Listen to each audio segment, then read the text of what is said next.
So let's start with a huge question. What is the true nature of reality? I mean, in a world that's just flooded with competing stories and different narratives, how do you even begin to tell the difference between what's real and what's just a clever distortion?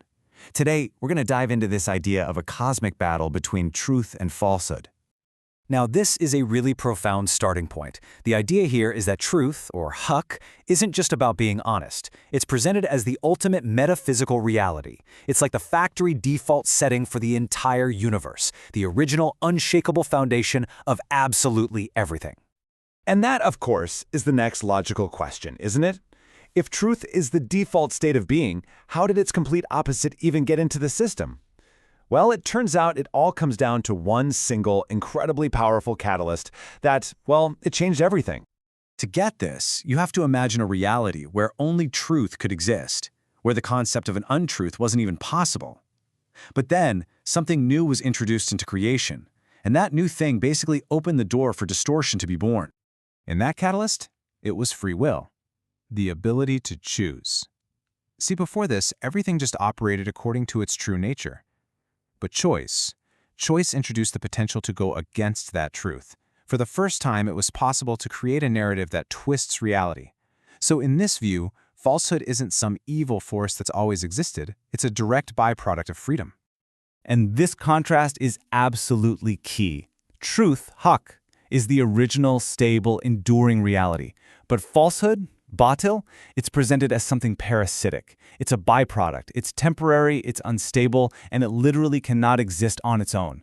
It has to latch onto a piece of the real world, a piece of the truth, just to survive. Okay, so that's the big metaphysical conflict. But what does this actually look like down here on the ground? Well, we're about to see this abstract battle become a literal, high-stakes struggle for survival at a really critical moment in history. We're going to zero in on the historical context for a specific chapter of the Quran, Surah Taghabun. This chapter was revealed during a time of just immense pressure, when the mission to establish truth was being attacked from pretty much all sides. Everything really changed after the Battle of Uhud. You see, an early victory at Badr had created a lot of confidence. But Uhud was a devastating blow, not just militarily, but psychologically. It cracked open divisions within the community, and it left everyone feeling vulnerable. And it's right in the middle of this climate of doubt and uncertainty that Surah Taghabun comes into the picture. And the pressure was coming from everywhere. You had the powerful Quraysh tribe as a constant external threat. Alliances with other tribes were starting to fall apart. Even inside families, new converts were facing resistance. But, the most dangerous, the most insidious threat was the one on the inside. Hypocrites, who were actively working to undermine the community and tear it apart from within. And this gives us a crucial insight into how falsehood actually works. It can't just materialize out of thin air. A believable lie, a convincing lie, has to have a little kernel of truth to stand on. It wraps itself up in facts to hide its distorted, rotten core. And here's a perfect example of how that was put into practice. A nasty slander campaign was launched against the Prophet's wife, Aisha. So, step 1, start with a fact. She did return to the city with a companion after being accidentally left behind. That's true. Step 2, twist the context. Emphasize that they were alone, long after the main army. Step 3, inject the poison. Start sowing seeds of suspicion about what might have happened. A simple, innocent fact was completely weaponized to create a powerful falsehood, all designed to shatter trust at the highest level. So what happens when reality gets this clouded by falsehood? When truth gets so tangled up with lies that it's hard to tell them apart? Well, eventually, a moment of ultimate clarification becomes necessary. You need a kind of cosmic reset to wipe the slate clean.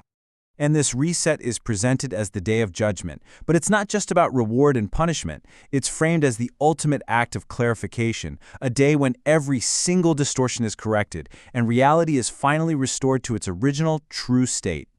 The name of the surah itself, Taghabun, actually means the day of mutual gain and loss. Think about that.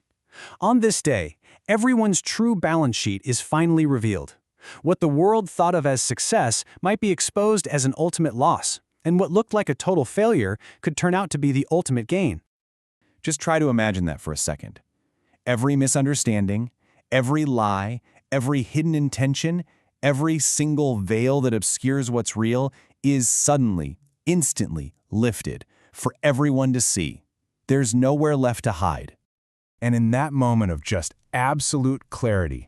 All the false constructs we build our lives on, they just dissolve.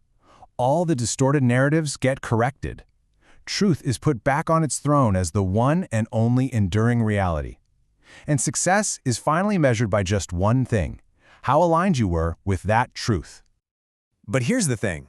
This isn't just some abstract, far-off concept or a story from long ago.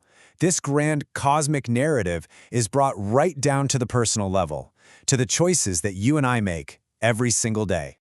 Because this struggle is seen as a universal human challenge. I mean, we all live in a world of information and misinformation, right? We are constantly navigating our own personal battlefield of truth and falsehood every time we go online or turn on the news. And this is where the message of Surah Taghabun becomes crystal clear.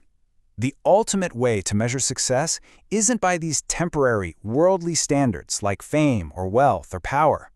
The only measure that truly endures is how a person responds to the call of truth, to divine guidance.